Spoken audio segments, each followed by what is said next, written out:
कामयाब, हम कामयाब, हम होंगे होंगे कामयाब, हम होंगे कामयाब, हम होंगे कामयाब।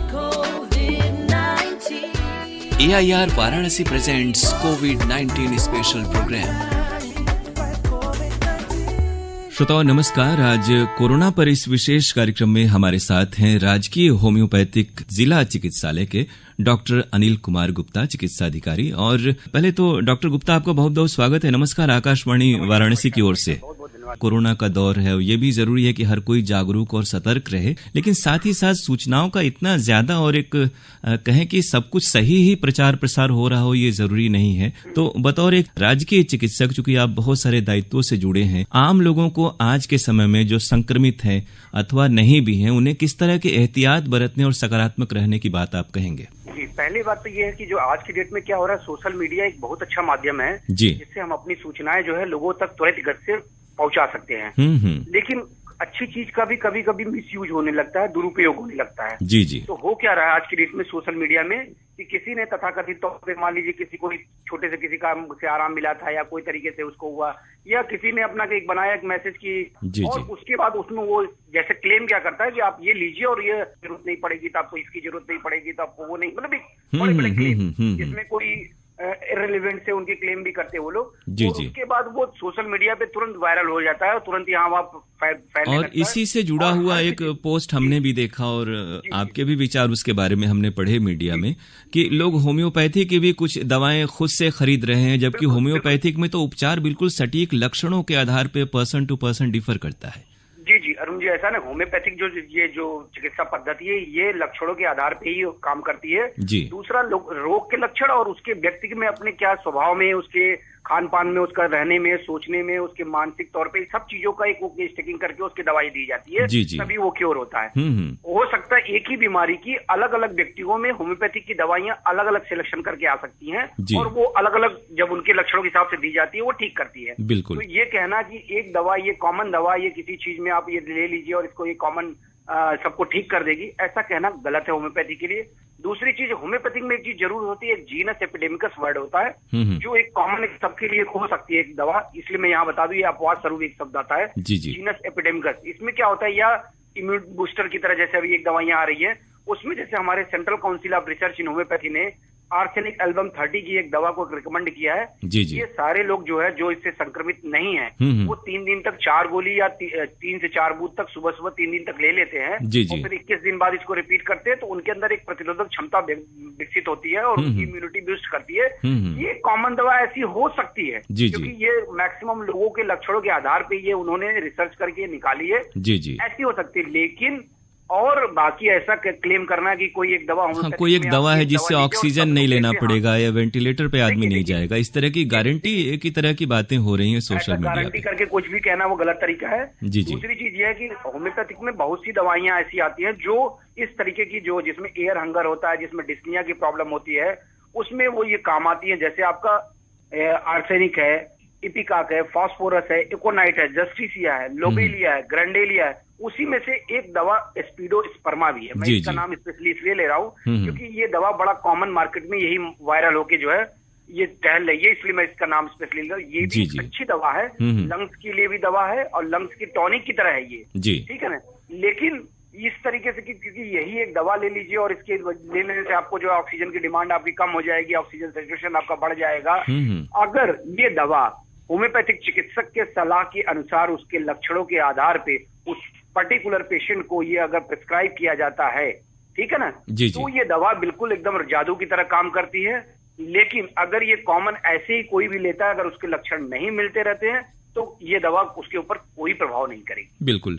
और एक ये चर्चा कर लें कि बहुत से लोग, जैसे हमने कहा कि चर्चा की अस्पतालों पर चूंकि बोझ बहुत ज्यादा है तो लोग घर में ही निर्णय ले रहे हैं, तो जो संक्रमित हैं या संक्रमण के लक्षण जिनमें हैं या जो स्वस्थ भी हैं, तो आज के समय में चूंकि हालात बहुत ज्यादा संक्रमण की स्थिति है, तो आमतौर पे क्या सावधानी बरतने की जरूरत है घर बाहर निकलने में और एक दूसरे से एहतियात बरतने में? पहले तो ये है कि अगर आप घर में होम आइसोलेशन में और लोगों के साथ है तो पहली बात तो ये है कि चिकित्सा सुविधाएं आपके डोर स्टेप पे सरकार ने उपलब्ध करा रखी है। टेलीमेडिसिन की व्यवस्था है। आप टेलीमेडिसिन के माध्यम से अलग अलग ई संजीवनी ओपीडी ऐप है, आयुष कवच ऐप है, इन सब के माध्यम से और भी और लोकल में वहाँ की जिला प्रशासन ने भी इस तरीके से जो है नंबर जो है प्रोवाइड कर रखे हैं टेलीमेडिसिन के, उनके माध्यम से जो भी आपको दिक्कतें आ रही हैं स्वास्थ्य से संबंधित या जो भी आपके विचार आ रहे हैं, जो आपको उनके अंदर शंकाएं आ रही है, उस पे बेहिचक आप विशेषज्ञों से बात कर सकते हैं। वो नंबर उस पे फ्लैश कर रहे हैं। और श्रोताओं को ये जरूर बताएं, अभी आपने विचारों की बात की तो तमाम इतने तरह की खबरें आ रही हैं हर तरफ से और सूचनाओं का, परिचितों में भी तमाम लोग ऐसे हैं जो संक्रमण हो जा रहा है जिनको, तो किस तरह से आज आदमी पॉजिटिव रखे, क्योंकि इम्यून सिस्टम का सोच की सकारात्मकता से बहुत ही गहरा नाता है। जी अरुण जी, ऐसा है ना, मेन क्या है ना, आज की डेट में सबको अपने मॉरल को नहीं टूटने देना है, अपने मनोबल को नहीं टूटने देना है। जी जी, ये वही कोरोना है। पिछली बार वाली लहर में हमारे यहाँ के मनोबल ने, हमारे यहाँ की प्रतिरोधक क्षमता ने ही एकदम से इसको डिफीट किया था। 99% ज्यादा हमारे यहाँ जो लोग ठीक हुए थे और डेथ रेट हमारी जो जनसंख्या की तुलना में वो नाम मात्र की थी, नाम मात्र बिल्कुल। जी जी, दूसरी लहर में थोड़ा ये जरूर है कि इसमें जो इसका आया हुआ है जो स्ट्रेन है, वो स्ट्रेन कहीं न कहीं घातक ज्यादा है, इसमें लंग्स को ज्यादा प्रभावित कर रहा है, तुरंत जो है इसमें कोलैप्स की कंडीशन भी कभी कभी आ जा रही है। तो इसमें घबराना बिल्कुल नहीं है।